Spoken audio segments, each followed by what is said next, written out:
വെറും 7 മാർക്കല്ലേ, simple chapter അല്ലേ എന്ന് കരുതി പലരും ലാസ്റ്റിലേക്ക് മാറ്റിവെക്കുന്ന ഒരു കുഞ്ഞൻ ചാപ്റ്റർ ആണ് നമ്മുടെ എക്കോസിസ്റ്റം.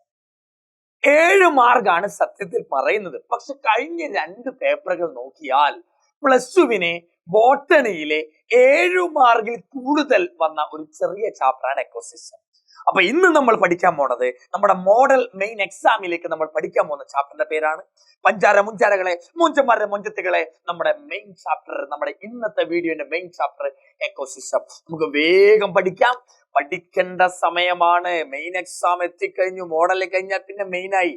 ഇനിയും പഠിക്കാത്തവരോട് ഈ അഖിൽ സാറിന് ഒന്നും പറയാനില്ല മക്കളെ. എന്നാൽ വേഗം വാ, എക്കോസിസ്റ്റം നോക്കാം.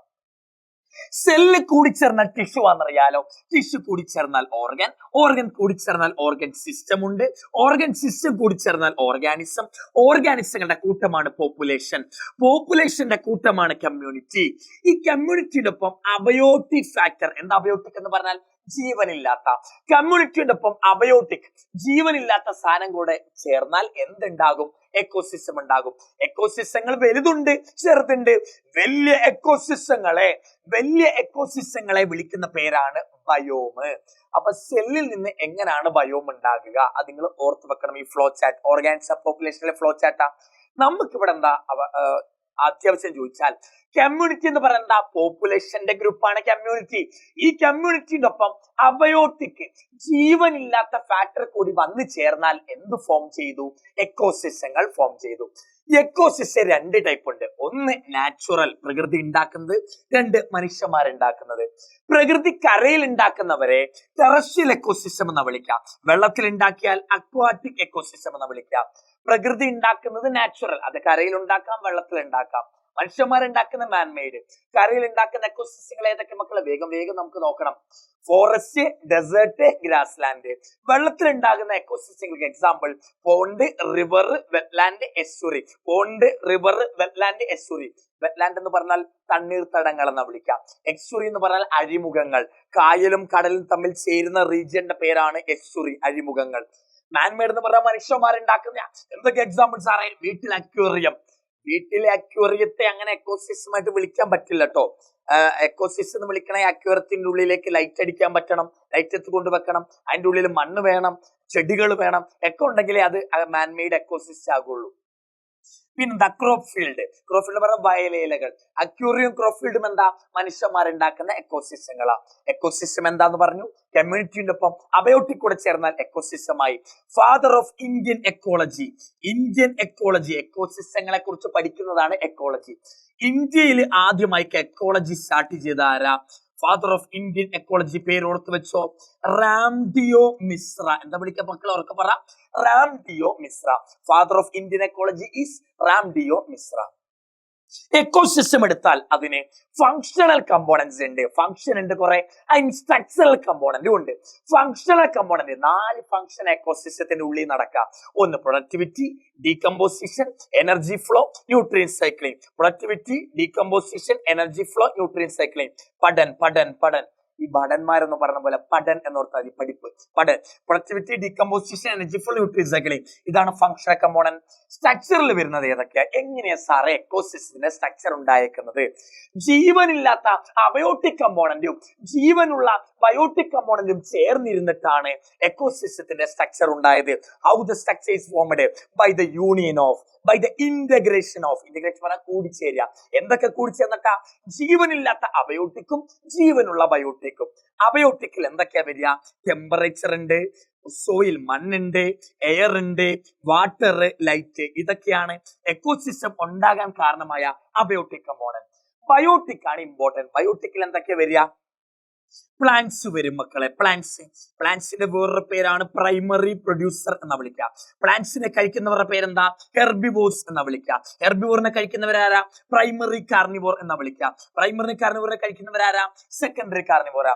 ഇവരൊക്കെ ജീവനുള്ളവരാണ് ബയോട്ടിക്, ജീവനില്ലാത്തവർ അബയോട്ടിക്. ഇവർ രണ്ടുപേരും ഒരുമിച്ച് ചേരുമ്പോൾ എന്ത് ഫോം ചെയ്യും? എക്കോസിസ്റ്റത്തിന്റെ സ്ട്രക്ചർ ഫോം ചെയ്യും. പ്ലാന്റ്സിന് example grass, tree, phytoplankton. Confusion ആകല്ലേ? ചിലർ വിചാരം ഫൈറ്റോ പ്ലാങ്ക്ടൺ ആനിമൽ ആണെന്ന. അല്ല. ഫൈറ്റോ പ്ലാന്റ് ആരാ? പ്ലാന്റ്സുകളാ. ഹെർബിവോർക്ക് എക്സാമ്പിൾ ആരാ? ഗ്രാസ് ഹോപ്പർ, ബേർഡ്, സൂപ്ലാങ്ക്ടൺ അതെന്താ? ഹെർബിവോറ ആനിമല. ഫൈറ്റോ പ്ലാങ്ക്ടൺ പ്ലാന്റ് ആണ്, എന്നാൽ സൂപ്ലാങ്ക്ടൺ ആനിമല. സുവോളജി ആനിമൽസാ. പ്രൈമറി കാർണിവോറിന് എക്സാമ്പിളാ ഫ്രോഗ്, ഫിഷ്, വോഫ്, അതൊക്കെ പ്രൈമറി കാർണിവോർ. സെക്കൻഡറി കാർണിവോറിന്റെ വേറെ പേരാ ടോപ്പ് കാർണിവോറിന് എക്സാമ്പിളാ മാന്, ലയണ്, ലാർജ് ഫിഷുകള്, അതൊക്കെ എന്താ? സെക്കൻഡറി കാർണിവോറാ. ഇവരൊക്കെ ജീവനുള്ളതുകൊണ്ട് ഏതിൽ വന്നു? ബയോട്ടിക് കമ്പോണന്റിൽ വന്നു. അടുത്ത നമ്മൾ പഠിക്കാൻ പോണേ സ്ട്രക്ചറിൽ തന്നെയുള്ള ഒരു സാധനമാട്ടോ. എക്കോസിസ്റ്റത്തിന്റെ സ്ട്രക്ചറിൽ തന്നെയുള്ളതാ, ഞാൻ സെപ്പറേറ്റ് ആയിട്ട് പഠിപ്പിക്കുന്നേ ഉള്ളൂ. സ്ട്രാറ്റിഫിക്കേഷൻ 1 മാർക്കിന് ചോദിക്കും. എന്താ വായിക്കൊള്ളുന്നില്ല? സ്ട്രാറ്റിഫിക്കേഷൻ എന്താ സാറേ? Stratification vertical arrangement of different species into different layer. Vertical എന്ന വാക്കിന്റെ അർത്ഥം എന്താണെന്ന് അറിയാമോ? ഹൈറ്റ് എന്നാണ് അർത്ഥം. ഹൈറ്റ്, വെർട്ടിക്കൽ എന്ന വാക്കിന്റെ അർത്ഥം എന്താ? ഹൈറ്റിന്റെ അടിസ്ഥാനത്തില് ഒരു എക്കോസിസ്റ്റത്തിലെ ജീവികളെ ഡിഫറെന്റ് ലെയർ ആക്കി മാറ്റുന്നു. ഹൈറ്റിന്റെ അടിസ്ഥാനത്തിൽ ഒരു എക്കോസിസ്റ്റത്തിലെ ജീവികളെ ഡിഫറെന്റ് ലെയർ ആക്കുന്നു. ഇതൊരു ഫോറസ്റ്റ് എക്കോസിസ്റ്റം മക്കളെ, കാടാന്നിരിക്കട്ടെ. ആ കാട്ടിലെ ഏറ്റവും ഹൈറ്റ് കുറഞ്ഞ പ്ലാന്റുകൾ ആരാ? ഹെർബുകളാ. കുറച്ചുകൂടെ ഹൈറ്റ് ഉള്ളവരാരാ? ഷെർബുകളാ. ഏറ്റവും കൂടുതൽ ഹൈറ്റ് ഉള്ളവരാരാ? ട്രീയാ മക്കളെ. ഹെർബിന്റെ ഹൈറ്റ് ഇത്രയല്ലേ? ഈ ഹൈറ്റിലുള്ള എല്ലാവരും ഏതാ വരിക? ലെയർ 1 വരിക. ഷെർബിന്റെ ഹൈറ്റ് ഇത്രയല്ലേ? ഈ ഹൈറ്റിലുള്ള എല്ലാവരും അടുത്ത ലെയർ 2 വരിക. ട്രീന്റെ ഹൈറ്റ് ഇത്രയല്ലേ? ഈ ഹൈറ്റ് വരുന്ന എല്ലാവരും ഇതിലെ വരിക? ലെയർ 3 വരിക. ഒരു എക്കോസിസ്റ്റത്തിലെ ജീവികളെ ഹൈറ്റിന്റെ അടിസ്ഥാനത്തിൽ ലെയറുകളാക്കുന്നു. ഈ ലെയറുകളാക്കുന്നതിന് വിളിക്കുന്ന പേരാ സ്ട്രാറ്റിഫിക്കേഷൻ. എന്തിന്റെ ബേസിലാ? വെർട്ടിക്കൽ മീൻസ് ഹൈറ്റിന്റെ ബേസിൽ ഒരു എക്കോസിസ്റ്റത്തിലെ ജീവികളെ ഡിഫറെന്റ് ലെയർ ആക്കുന്നു, ഡിഫറെന്റ് തട്ടുകളാക്കുന്നു. അതിന്റെ പേരാണ് ഓർത്ത് വെക്കേണ്ട സ്ട്രാറ്റിഫിക്കേഷൻ. പരീക്ഷയ്ക്ക് ഈ ഡെഫിനിഷൻ തരും, എന്നിട്ട് എന്താ ചോദിക്കും? സ്ട്രാറ്റിഫിക്കേഷൻ. ഈ സ്ട്രാറ്റിഫിക്കേഷൻ തന്നാലും ഡെഫിനിഷൻ എഴുതാൻ പഠിക്കണം. എക്സാമ്പിൾ ഫോറസ്റ്റിൽ ഹെർബ് എന്താ? First layer. ഷെർബ് എന്താ? Second layer. ട്രീ എന്താ? Third layer. ഓക്കെ, അടുത്താണ് മക്കളെ ഇനി ഫംഗ്ഷൻസിനെ കുറിച്ച് നമ്മൾ പഠിക്കാൻ പോണേ. ആദ്യത്തെ ആദ്യത്തെ ഫംഗ്ഷൻ എന്താ? പ്രൊഡക്ടിവിറ്റിയാ. എന്താ സാറേ പ്രൊഡക്ടിവിറ്റി പറഞ്ഞാൽ?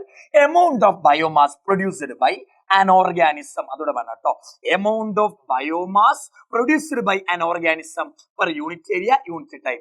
ഒരു എക്കോസിസ്റ്റത്തിലെ കുറെ ജീവികൾ, ആ ജീവി എന്തു ആകാം കേട്ടോ, പ്ലാന്റ്സ് ആകാം, ഹെർബിവോർ ആകാം, കാർണിവോർ ആകാം, എന്തു ആകാം. ഒരു എക്കോസിസ്റ്റത്തിലെ ജീവികൾ, ഓർഗാനിസങ്ങൾ യൂണിറ്റ് ഏരിയ കൊണ്ട് അല്ലെങ്കിൽ യൂണിറ്റ് ഏരിയയിലും യൂണിറ്റ് ടൈം കൊണ്ടും അവരുണ്ടാക്കുന്ന ബയോമാസിന്റെ അളവിനെ വിളിക്കുന്ന പേരാ പ്രൊഡക്ടിവിറ്റി. എമൗണ്ട് ഓഫ് ബയോമാസിൽ തന്നെയാണ് ഓർഗാനിക് മാറ്റർ എന്ന് വിളിക്കുക. Amount of biomass produced by അതോടെ ആഡ് ചെയ്യണേ. amount of organic matter produced by organism per unit area, unit time. Unit area എന്ന് പറഞ്ഞാൽ എത്ര? 1 meter square.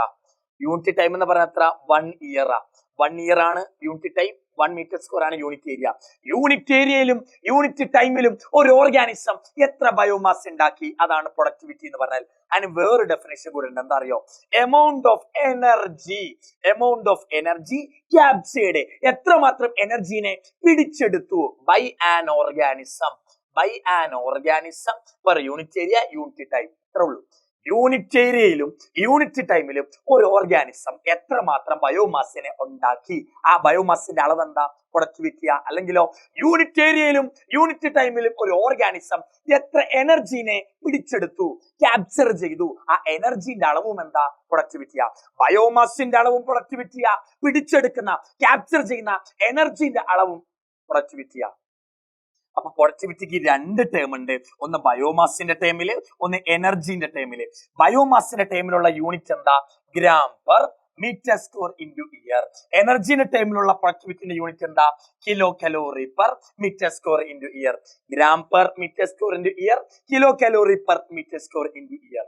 ഇതാണ് പ്രൊഡക്ടിവിറ്റിന്റെ ബയോമാസിലുള്ള യൂണിറ്റ്, ഇതാണ് എനർജിന്റെ ടേമിലുള്ള യൂണിറ്റ്, ഇതാണ്. പ്രൊഡക്ടിവിറ്റി 2 ആക്കാം. ഒന്ന് ഏതാ സാറേ? Primary productivity. രണ്ടാമത്തെയാണ് മക്കളെ എന്ത്? Secondary productivity. എന്താ സാറേ പ്രൈമറി പ്രൊഡക്ടിവിറ്റി? എന്താ പ്രൊഡക്ടിവിറ്റി?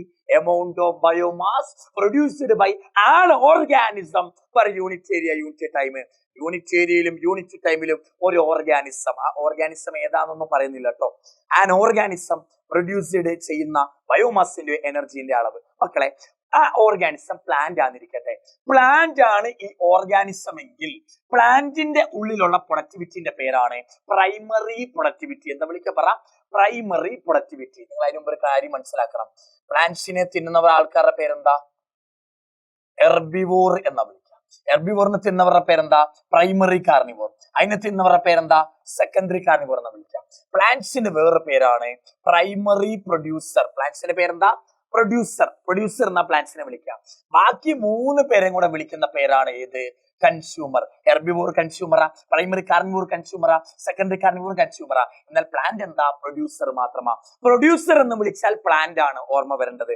കൺസ്യൂമർ എന്ന് വിളിച്ചാലോ ഹെർബിവോർ ആകാം, പ്രൈമറി കാർണിവോർ ആകാം, സെക്കൻഡറി കാർണിവോർ ആകാം. പ്ലാന്റ്സ് മാത്രമേ പ്രൊഡ്യൂസർ ഉള്ളൂ. ബാക്കി 3 പേരും ഏതിലാ വരിക? കൺസ്യൂമറിലാ വരിക.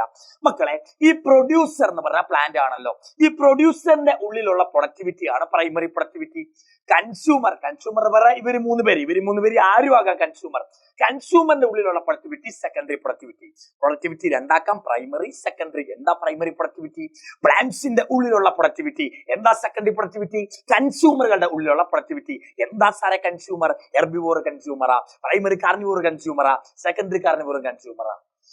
അപ്പൊ പ്രൈമറി പ്രൊഡക്ടിവിറ്റി, സെക്കൻഡറി പ്രൊഡക്ടിവിറ്റി ഉണ്ട്. 2 ടൈപ്പ് ഉണ്ട്. പ്രൈമറി പ്രൊഡക്ടിവിറ്റി വീണ്ടും രണ്ടാക്കാം. ഒന്ന് gross primary productivity, net primary productivity. GPP, NPP. Productivity primary secondary ആക്കി, പ്രൈമറി വീണ്ടും രണ്ടാക്കി. Gross primary productivity GPP, net primary productivity NPP. ഇവർ തമ്മിൽ കണക്ട് ചെയ്യുന്ന ഒരു ഇക്വേഷൻ ചോദിക്കാറുണ്ട്, എപ്പോഴും ചോദിക്കും. എന്താ? GPP minus R equal to NPP. GPP minus R equal to NPP. R എന്ന് പറഞ്ഞാൽ എന്താ? Respiratory loss. GPP NPP connect ചെയ്യുന്ന ഇക്വേഷൻ ഏതാ? ചോദിക്കും. GPP minus R equal to NPP. GPP minus R equal to NPP. അടുത്ത ചോദിക്കുന്ന ചോദ്യമാ. 2 മാർക്കിന് ഇടയ്ക്ക് ചോദിക്കാറുണ്ട്. പ്രൈമറി പ്രൊഡക്ടിവിറ്റി, PP എന്ന് പറഞ്ഞാൽ പ്രൈമറി പ്രൊഡ്യൂസർ എന്നല്ല കേട്ടോ, ഇത് പ്രൈമറി പ്രൊഡക്ടിവിറ്റി എന്ന് ഞാൻ ഉദ്ദേശിച്ചത്. പ്രൈമറി പ്രൊഡക്ടിവിറ്റിനെ ഡിപ്പെൻഡ് ചെയ്യുന്ന ഫാക്ടറുകൾ ഏതൊക്കെ? എന്താ പ്രൈമറി പ്രൊഡക്ടിവിറ്റി എന്ന് പറഞ്ഞാൽ? പ്രൈമറി പ്രൊഡക്ടിവിറ്റി എന്ന് പറഞ്ഞാൽ പ്ലാന്റ്സിന്റെ ഉള്ളിലുള്ള പ്രൊഡക്ടിവിറ്റി. പ്ലാന്റ്സിന്റെ ഉള്ളിലുള്ള പ്രൊഡക്ടിവിറ്റി പ്രൈമറി പ്രൊഡക്ടിവിറ്റി, കൺസ്യൂമറിന്റെ ഉള്ളിലുള്ള പ്രൊഡക്ടിവിറ്റി സെക്കൻഡറി പ്രൊഡക്ടിവിറ്റി. ചോദ്യം, സെക്കൻഡറി പ്രൊഡക്ടിവിറ്റിനെ ഡിപ്പെൻഡ് ചെയ്യുന്ന ഫാക്ടർ അല്ല, പ്രൈമറി പ്രൊഡക്ടിവിറ്റിനെ ഡിപ്പെൻഡ് ചെയ്യുന്ന ഫാക്ടറുകൾ ഏതൊക്കെ? ഒന്നാമത്തത് ഫോട്ടോസിന്തറ്റിക് കപ്പാസിറ്റി ഓഫ് പ്ലാന്റ്. ഒരു പ്ലാന്റ്സിന് എത്രമാത്രം ഫോട്ടോസിന്തസിസ് ചെയ്യാൻ കഴിവുണ്ട്? Photosynthetic capacity of plant. ഒരു പ്ലാന്റ്സിന് എത്രമാത്രം ന്യൂട്രിയൻസ് പുറത്തു നിന്ന് കിട്ടുന്നുണ്ട്? Availability of nutrients. അടുത്ത എക്സ്റ്റേണൽ ഫാക്ടർ, പുറത്ത് നിന്ന് കുറെ ഫാക്ടർ കിട്ടണം. ഏതൊക്കെ? Water, carbon dioxide, light, temperature. ഇതിനൊക്കെ എന്ത് ഡിപ്പെൻഡ് ചെയ്യും? Primary productivity. ചോദിക്കാറുണ്ട് പ്രൈമറി പ്രൊഡക്ടിവിറ്റിന്റെ ഫാക്ടറുകൾ ഏതൊക്കെ? എന്താ പ്രൈമറി പ്രൊഡക്ടിവിറ്റി? പ്ലാന്റ്സിന്റെ ഉള്ളിലുള്ള productivity, amount of nutrients, photosynthetic capacity of plant, external factors like water, carbon dioxide, light, temperature. ഇതൊക്കെ പ്രൈമറി പ്രൊഡക്ടിവിറ്റിനെ ഡിപ്പെൻഡ് ചെയ്യും. നിങ്ങള് കരയിലുള്ള എക്കോസിസ്റ്റങ്ങളുടെ പേരെന്താ? ടെറസ്ട്രിയൽ. വെള്ളത്തിലുള്ളതോ അക്വാട്ടിക്? NPP കമ്പയർ ചെയ്യും. കരയിലുള്ള എക്കോസിസ്റ്റങ്ങളുടെ NPP കൂടുതലാ, എന്നാലോ അക്വാട്ടിക് എക്കോസിസ്റ്റങ്ങളുടെ NPP കുറവാ. കരയിലുള്ള ടെറസ്ട്രിയൽ എക്കോസിസ്റ്റങ്ങൾക്ക് NPP ഹൈ ആണ്, അക്വാട്ടിക്കിന് NPP കുറവാണ്. കൂടാൻ കാരണം എന്താ അറിയാമോ? അവർക്കാണ് ബെറ്റർ ലൈറ്റ് കിട്ടുക. കരയിലുള്ള എക്കോസിസ്റ്റങ്ങൾക്ക് നല്ലപോലെ ലൈറ്റ് കിട്ടും വെള്ളത്തിലുള്ളതിനേക്കാൾ. അതുകൊണ്ട് കരയിലുള്ള എക്കോസിസ്റ്റങ്ങൾ എന്ത് കൂടി? NPP കൂടി. കരയിലുള്ളവർ NPP എത്ര അറിയാമോ? 117 ബില്യൺ ടണ്ണ. ഒരു ടൺ എന്ന് പറഞ്ഞാൽ 1000 കിലോഗ്രാമാ. 1 ബില്യൺ എത്ര നിങ്ങൾക്ക് അറിയാലോ? കരയിലുള്ള എക്കോസിസ്റ്റങ്ങളുടെ NPP 117 ബില്യൺ ടണ്ണ. വെള്ളത്തിലുള്ള എക്കോസിസ്റ്റങ്ങളുടെ NPP വെറും 53 ബില്യൺ ടണ്ണേ ഉള്ളൂ.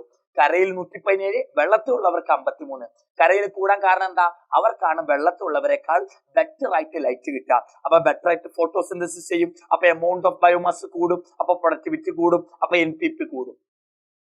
ഡീകമ്പോസിഷൻ എന്താ? ജീർണിപ്പിക്കുക. എന്താ ഡീകമ്പോസിഷൻ? കോംപ്ലക്സ് ആയിട്ടുള്ള ഓർഗാനിക് മാറ്ററിനെ സിമ്പിൾ ആയിട്ടുള്ള ഇനോർഗാനിക് ആക്കി മാറ്റുക. കോംപ്ലക്സ് എന്ന് പറഞ്ഞാൽ വലിപ്പമുള്ള ഓർഗാനിക് സാധനങ്ങളെ വലിപ്പം കുറഞ്ഞ സിമ്പിൾ ആയിട്ടുള്ള ഇനോർഗാനിക് ആയിട്ട് മാറ്റാം. ഒരു മരത്തിൽ നിന്ന് ഇല വീണു, ഇല അത്യാവശ്യം വലിപ്പമുള്ളതല്ലേ, അത് ഓർഗാനിക് മാറ്ററാ. അതിനെ ജീർണിപ്പിക്കുമ്പോൾ ബാക്ടീരിയ, ഫംഗസ്, എർത്ത് വോമൊക്കെ വന്ന് ഡീകമ്പോസിഷൻ നടത്തുമ്പോഴോ അത് ചെറിയ ആൾക്കാരാകും. ചെറിയ ആൾക്കാരായ സിമ്പിൾ എന്നാ വിളിക്കുക. അതൊക്കെ ഇനോർഗാനിക് ആയിരിക്കും. കോംപ്ലക്സ് ഓർഗാനിക് സാധനത്തെ സിമ്പിൾ ഇനോർഗാനിക് ആക്കി മാറ്റുക, അതാ ഡീകമ്പോസിഷൻ. ഈ ഡീകമ്പോസിഷൻ ചെയ്യുന്നവരുടെ പേരെന്താ? ഡീകമ്പോസേഴ്സ് എന്ന് വിളിക്കുക. ഡീകമ്പോസിഷൻ ചെയ്യുന്നവരുടെ പേരാണ് ഡീകമ്പോസേഴ്സ്. ഡീകമ്പോസേഷൻ രണ്ട് പേര് വരും. ഒന്ന് എർത്ത് വോം, രണ്ട് ബാക്ടീരിയയും ഫംഗസും. എർത്ത് വോമും വരും, ബാക്ടീരിയ ഫംഗസും വരും. എർത്ത് വോമിനെ വിളിക്കുന്ന വേറൊരു പേര് ഡെട്രിറ്റിവോസ്. ബാക്ടീരിയ ഫംഗസിനെ ചേർത്ത് വിളിക്കുന്ന പേരാണ് സാപ്രോട്രോപ്സ്. എന്താ വിളിക്കാം? സാപ്രോട്രോപ്സ്. ഡീകമ്പോസേഷൻ എന്ന് പറഞ്ഞാൽ നിങ്ങൾ ചിന്തിക്കുന്ന ബാക്ടീരിയ ഫംഗസ് മാത്രമാണ്, അല്ല. ഡീകമ്പോസേഷൻ വരുമ്പോൾ ഡീകമ്പോസിഷന് സഹായിക്കുന്ന ആരും വരും. എർത്തും ഡീകമ്പോസേസ, ബാക്ടീരിയ ഫംഗസും ഡീകമ്പോസേസ. ഈ രണ്ട് ഗ്രൂപ്പുകൾ ചേർന്നാൽ ഡീകമ്പോസേസ് ആയി. എർത്തോമിന്റെ വേറൊരു പേര് ഡെട്രിറ്റിവോർ, ബാക്ടീരിയ ഫംഗസിന്റെ വേറൊരു പേര് സാപ്രോട്രോപ്സ് എന്ന് വിളിക്കുക. അവരെ ചേർത്ത് വിളിക്കുന്ന പേരാണ് സാപ്രോട്രോപ്സ്. സാറേ, എന്താ ഡെട്രിറ്റസ് എന്ന് പറഞ്ഞാൽ? ഒരു മരത്തിൽ നിന്ന് ഇല കൊഴിഞ്ഞു വീണ് മണ്ണിൽ വീണു. ഈ ഇല ഇനി മരത്തിന് വേണ്ടാത്ത ഭാഗമാ. ഒരു മരത്തിൽ നിന്ന് ഇല കൊഴിഞ്ഞു വീണു. ഈ ഇല ഇനി മരത്തിന് വേണോ? വേണ്ട. ഇനി എന്റെ കൈ മുറിഞ്ഞു പോയി നിൽക്കട്ടെ. അയ്യോ, അങ്ങനെ പ്രാർത്ഥിക്കല്ലേ മക്കളെ, ഞാൻ മരിച്ചുപോയി. അതും വേണ്ട. എന്റെ മുടി കൊഴിഞ്ഞു പോയി നിൽക്കട്ടെ. ഈ മുടി എനിക്ക് വേണ്ടയാണോ? അല്ല. എനിക്ക് വേണ്ടാത്ത പ്ലാന്റ്സിനോ ആനിമൽസിനോ വേണ്ടാത്ത ഭാഗങ്ങൾ, മരിച്ചു വീഴുന്ന ഭാഗങ്ങൾ, അതിനെ വിളിക്കുന്ന പേരാ ഡെട്രിറ്റസ്. എന്താ ഡെട്രിറ്റസ്? Dead organic matter. ഒരു പ്ലാന്റ് ഉണ്ട് സാറേ, ഈ പ്ലാന്റിൽ നിന്ന് ഇല കൊഴിഞ്ഞു വീണു. ഇല ഇനി പ്ലാന്റിന് വേണോ? വേണ്ട. ഈ വേണ്ടാത്ത ഭാഗങ്ങളെ വിളിക്കുന്ന പേരാ ഡെട്രിറ്റസ്. ഈ ഡെട്രിറ്റസിന്റെ മുകളിലാണ് എന്ത് നടക്കുക? ഡീകമ്പോസിഷൻ നടക്കുക. നമ്മുടെ ശരീരത്തിൽ നിന്ന് വേണ്ടാതെ നിലത്ത് വീഴുന്ന ഭാഗങ്ങൾ, അതാ ഡെട്രിറ്റസ്. അതിന്റെ മുകളിൽ എന്ത് നടക്കുള്ളൂ? ഡീകമ്പോസിഷൻ നടക്കുള്ളൂ. ഈ ഡെട്രിറ്റസിലേക്ക് ആദ്യം പ്രവർത്തിക്കാൻ വരുന്ന ജീവികളുടെ പേരാ ഡെട്രിറ്റിവോർ. ഒരു ഇല കൊഴിഞ്ഞു വീണു. ഇതെന്താ? ഡെട്രിറ്റസാ. ഇതിലേക്ക് ആദ്യം പ്രവർത്തിക്കാൻ വരുന്ന ആരാ? എർത്ത് വോമ. ഈ ഡെട്രിറ്റസിലേക്ക് പ്രവർത്തിക്കാൻ വരുന്നവരാണ് ഡെട്രിറ്റിവോർ. പ്രവർത്തിക്കാൻ വരുന്നവരെന്നല്ല, ആദ്യം അതിലേക്ക് പ്രവർത്തിക്കാൻ വരുന്നവരാണ് ഡെട്രിറ്റിവോർ. ആദ്യം വരുന്ന എന്താ? എർത്ത് വോമ. അതുകൊണ്ട് എർത്ത് വോമിനെ എന്തെന്ന് വിളിക്കണേ? ഡെട്രിറ്റിവോർ എന്ന് വിളിക്കണേ. ഒരു organism acting on detritus. Detritus എന്ന് പറഞ്ഞാൽ കൊഴിഞ്ഞു വീഴുന്ന ഭാഗങ്ങൾ, അതിലേക്ക് ആദ്യം പ്രവർത്തിക്കുന്നവരാണ് detritivore. Organism acting on detritus. ഡെട്രിറ്റസിലേക്ക് പ്രവർത്തിക്കുന്നവരാണ് ഡെട്രിറ്റിവോർ. Example earthworm. എർത്ത് വോമിന്റെ വേറെ പേരെന്താ? ഫാർമേഴ്സ് ഫ്രണ്ട്, കർഷകന്റെ ചങ്ങാതി. ഓക്കെ, നോക്കണം. പ്ലാന്റ്സിന്റെ ആനിമൽസ് വേണ്ടാത്ത ഭാഗങ്ങൾ ഡെട്രിറ്റസ്. അതിലേക്ക് പ്രവർത്തിക്കാൻ വരുന്നവർ ഡെട്രിറ്റിവോർ.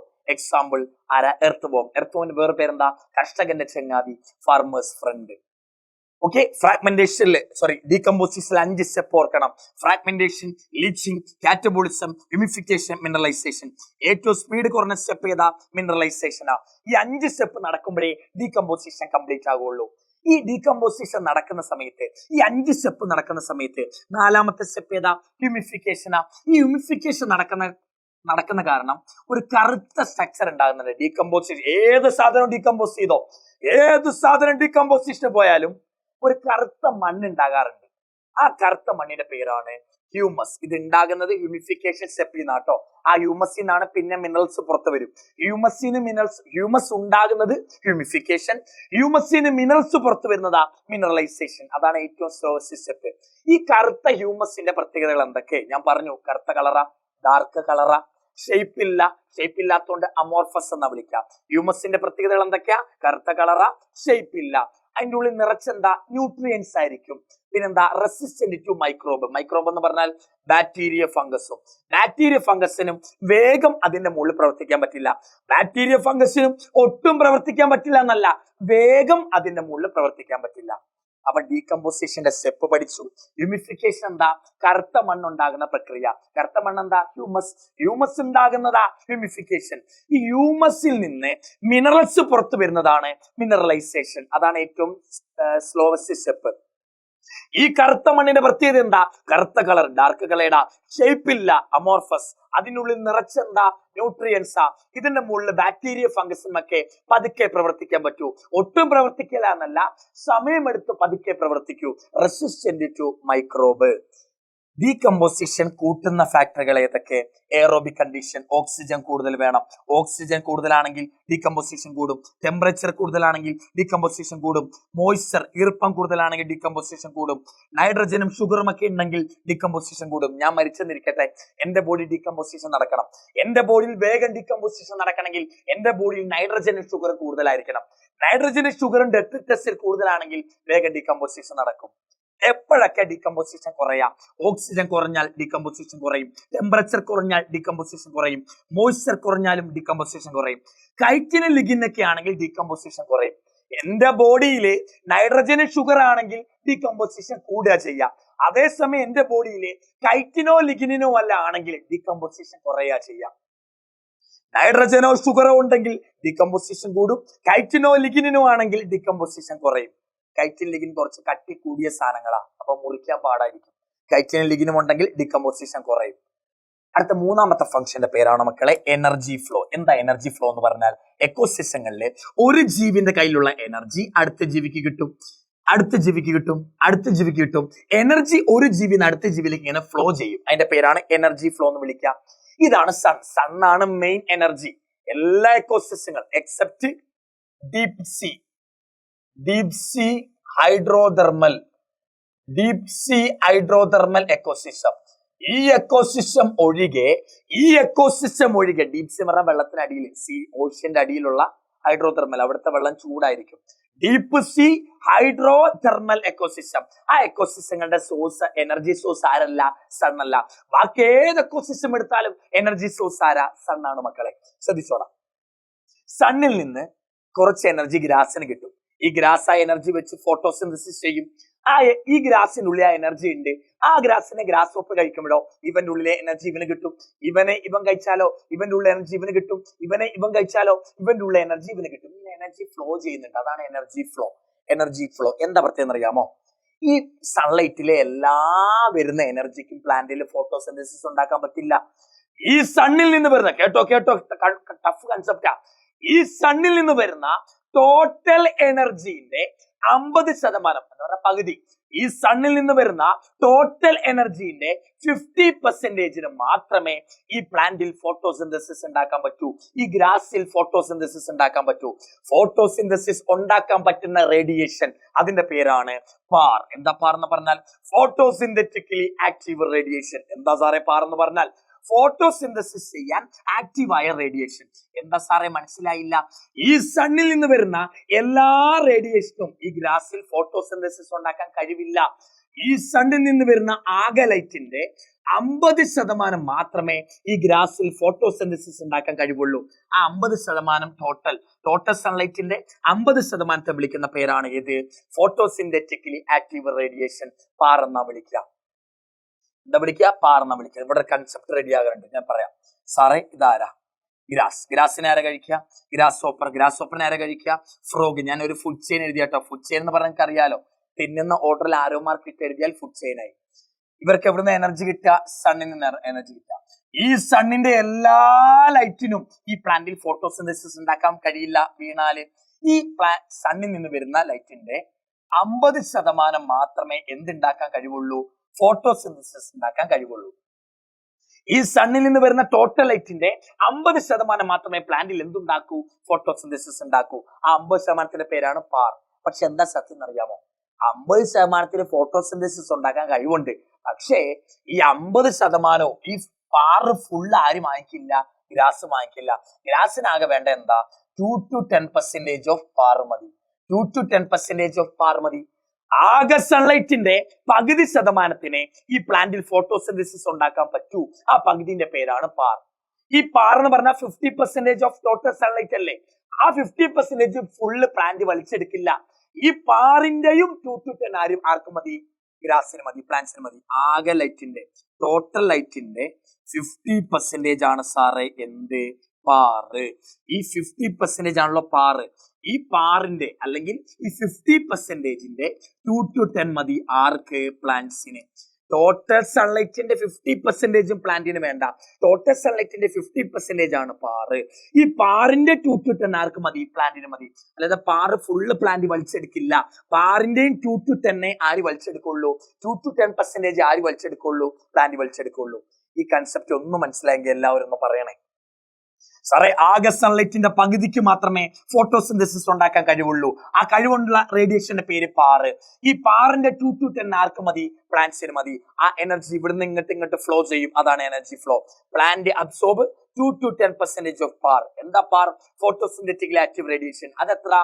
ടോട്ടൽ സൺലൈറ്റിന്റെ 50%. അത് പാറ് മുഴുവൻ പ്ലാന്റ് വലിച്ചെടുക്കുവോ? ഇല്ല. പാറിന്റെ 2 to 10 ആർക്ക് മതി? പ്ലാന്റിന് മതി. ടഫ് കൺസെപ്റ്റ് ആണ്. മനസ്സിലായെങ്കിൽ ഒന്ന് കമന്റ് ചെയ്യണം കേട്ടോ. അപ്പൊ നോക്ക് മക്കളെ, സൺലൈറ്റിൽ നിന്ന് ടോട്ടൽ സൺലൈറ്റിന്റെ 50% എത്ര? പാറാണ് സാറേ. ഈ പാറിന്റെ 2 to 10 ആര് അബ്സോർബ് ചെയ്തു?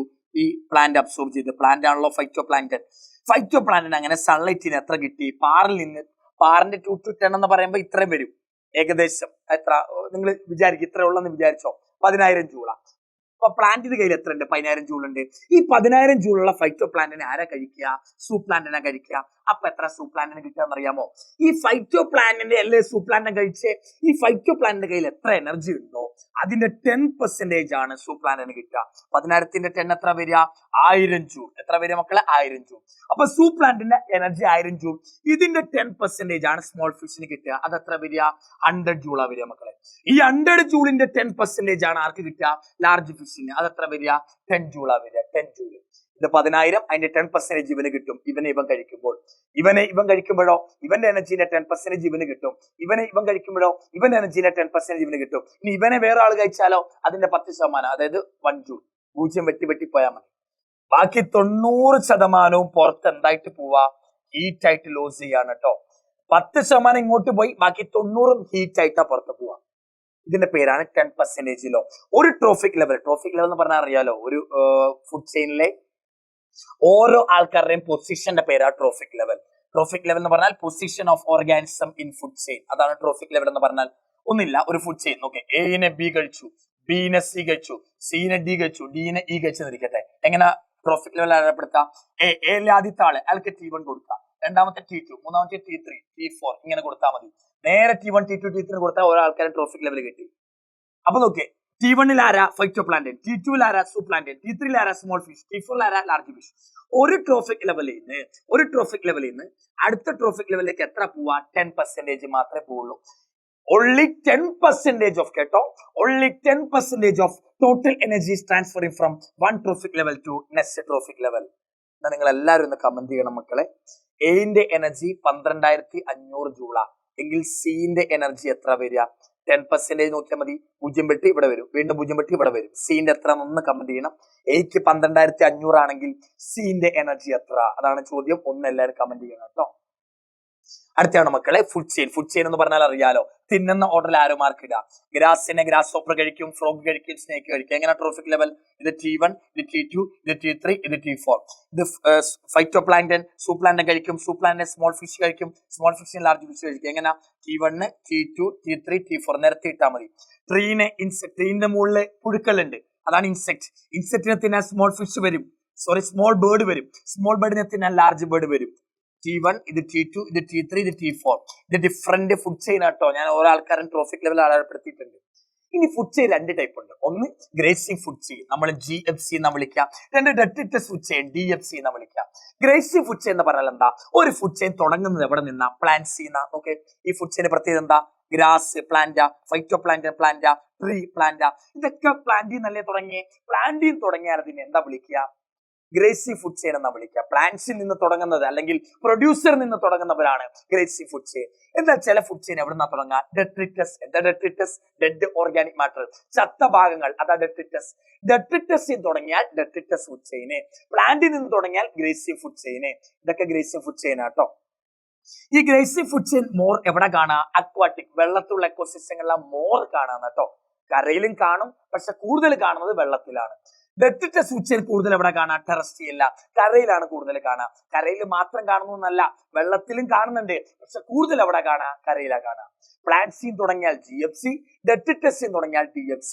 GFC കൂടുതൽ എവിടെ കാണുക? അക്വാട്ടിക്, കൂടുതൽ കാണുന്നത് അക്വാട്ടിക് എക്കോസിസ്റ്റങ്ങളിൽ. DFC എവിടെ കൂടുതൽ കാണുക? ടെറസ്ട്രിയൽ എക്കോസിസ്റ്റങ്ങളാണ് കൂടുതൽ കാണുക. അടുത്താണ് മക്കള് ഒമ്നിവോർ. എന്താ ഒമ്നിവോർ എന്ന് പറഞ്ഞാൽ? പ്ലാന്റ്സും കഴിക്കും, ആനിമൽസും കഴിക്കും. 2 കഴിക്കുന്നവരെ നമ്മൾ വിളിക്കുന്ന പേരാ ഒമ്നിവോർ. പ്ലാന്റ് പാർട്ടും കഴിക്കും, ആനിമൽ പാർട്ടും കഴിക്കും. 2 കഴിക്കുന്നവരാണ് മക്കളെ ഒമ്നിവോർ. എക്സാമ്പിൾ മാന്, കോക്രോച്ച്, സ്പാരോ, ക്രോ, ഇതൊക്കെ എന്താ? ഒമ്നിവോറാ. ഒമ്നിവോറിന്റെ പ്രത്യേകത എന്താ അറിയാമോ? മോർ ദാൻ 1 ട്രോഫിക് ലെവലിൽ കാണും. എക്സാമ്പിൾ പ്ലാന്റ്സ് നോക്കണം. പ്ലാന്റ്സ് ഏത് ട്രോഫിക് ലെവലിൽ മാത്രമേ വരൂ? T1 മാത്രമേ വരൂ. അതേപോലെ ഗ്രാസ് ഹോപ്പർ എവിടെ എത്ര വരുള്ളൂ? T2 വരുള്ളൂ. എന്നാൽ ഒമ്നിവോറിന്റെ പ്രത്യേകത എന്താ? T1 ഒഴികെ T2 വരാം, T3 വരാം, T4 വരാം, T5 വരാം, ഏതിലും വരാം. T1 ഒഴികെ, T1 എപ്പോഴും പ്ലാന്റ്സ് ആണ് വരിക. T1 ഒഴികെ ബാക്കി ഏത് ട്രോഫിക് ലെവലിൽ വരാൻ ആർക്ക് ചാൻസ് ഉണ്ട്? ഒമ്നിവോറുകൾക്ക് ചാൻസ് ഉണ്ട്. ഒന്നിൽ കൂടുതൽ ട്രോഫിക് ലെവലിൽ വരും. ആര്? Omnivore. More than 1 trophic level. ഒന്നിൽ കൂടുതൽ ട്രോഫിക് ലെവലിൽ വരുന്നത് ആരാണ് സാറേ? ഒമ്നിവോറ. ഒന്നിൽ കൂടുതൽ ട്രോഫിക് ലെവലിൽ വരുന്നവനാണ് ആര്? ഒമ്നിവോർ. ഇനി ഫുഡ് ചെയിൻ എന്ന് പറഞ്ഞാൽ എന്താ? ഇന്റർ കണക്റ്റഡ് ഫുഡ് വെബ് എന്ന് പറഞ്ഞാൽ ഇന്റർ കണക്റ്റഡ് ഫുഡ് ചെയിൻ. ഒരുപാട് ഇതൊരു ഫുഡ് ചെയിൻ, ഇതൊരു ഫുഡ് ചെയിൻ, ഇവർ തമ്മിൽ കണക്ട് ആയാൽ പിന്നെ എന്താ വിളിക്കുക? Food web. ഫുഡ് ചെയിനുകൾ കണക്ട് ആയി കിടന്നാൽ വിളിക്കുന്ന പേരാണ് ഫുഡ് വെബ്. ഈ ലോകത്തെ, ഈ പ്രകൃതിയില് ഫുഡ് ചെയിനേക്കാൾ കൂടുതൽ എന്താ കാണാം? ഫുഡ് വെബ് കാണാം. More in nature than food chain. Food chain കാണുന്നേക്കാൾ കൂടുതൽ നമ്മുടെ ലോകത്ത് ഫുഡ് ചെയിൻ അല്ല കാണാം, ഫുഡ് വെബ് കാണാം. എന്താ ഫുഡ് വെബ്? ഒരുപാട് ഫുഡ് ചെയിനുകൾ കണക്ട് ആയി കിടക്കുന്നതിന് വിളിക്കുന്ന പേരാ, ഇന്റർ കണക്ട് ആകുന്നതിന് വിളിക്കുന്ന പേരാ ഫുഡ് വെബ്. പ്രകൃതിയിൽ കൂടുതൽ എന്താ കാണുക? ഫുഡ് വെബുകളാ കൂടുതൽ കാണാം. ഓക്കെ അല്ലേ മക്കളെ? Standing crop. എന്താ സ്റ്റാൻഡിംഗ് ക്രോപ്പ് എന്ന് പറഞ്ഞ സാറേ? ഓരോ ട്രോഫിക് ലെവലിലും എത്ര ബയോമാസ് ഉണ്ട്, ആ ബയോമാസിന്റെ അളവാണ് സ്റ്റാൻഡിംഗ് ക്രോപ്പ്. എന്താ standing crop? Amount of biomass at each trophic level. ഓരോ ട്രോഫിക് ലെവലിലും എത്ര ബയോമാസ് ഉണ്ട്, അതാണ് സ്റ്റാൻഡിംഗ് ക്രോപ്പ് എന്ന് പറഞ്ഞാൽ. ഫുഡ് ചെയിനുകൾ തമ്മിൽ കണക്റ്റഡ് ആയാൽ ഫുഡ് വെബ് എന്ന് വിളിക്കും. ലോകത്ത് ഫുഡ് ചെയിനേക്കാൾ കൂടുതൽ കാണുന്നത് പ്രകൃതിയിൽ ആരെയാ? ഫുഡ് വെബിനെയാണ്. എന്താ സ്റ്റാൻഡിംഗ് ക്രോപ്പ്? ഓരോ ട്രോഫിക് ലെവലിലുമുള്ള ബയോമാസിന്റെ അളവ്. ഏറ്റവും കൂടുതൽ ക്വസ്റ്റ്യൻ വരുന്നത് ഇവിടെ നിന്നാണ്. എന്താ സാറേ എക്കോളജിക്കൽ പിരമിഡ്? കുട്ടികൾക്ക് ഒരുപാട് കൺഫ്യൂഷനാ. എക്കോളജിക്കൽ പിരമിഡ് എന്ന് പറഞ്ഞാൽ എന്താ? എക്കോസിസ്റ്റത്തിന്റെ ഫുഡ് ചെയിൻ വെച്ച് വരയ്ക്കുന്ന പിരമിഡ്. എക്കോസിസ്റ്റത്തിന്റെ ഫുഡ് ചെയിൻ വെച്ച് വരയ്ക്കുന്ന പിരമിഡ്, അതാണ് എക്കോളജിക്കൽ പിരമിഡ്. നോക്കിക്കോ മക്കളെ, ഈ എക്സിനെ ആര് കഴിച്ചു? വൈ കഴിച്ചു. വൈനെ ആര് കഴിച്ചു? സെഡ് കഴിച്ചു. ഞാൻ എന്തെഴുതി? ഒരു ഫുഡ് ചെയിൻ എഴുതി കേട്ടോ. ഈ എക്സിന്റെ എനർജി 1000 ജൂളാ. അപ്പൊ വൈന്റെ എത്ര? 10%. 0 വെട്ടുക 100 ജൂള് വരും. ഇവന്റെ എനർജി എത്ര വരിക? 0 വെട്ടുക 10 ജൂള് വരും അല്ലെ? ഒരു ഫുഡ് ചെയിൻ എഴുതി, അതിൽ ഓരോ ആൾക്കാരെ എനർജി എഴുതി.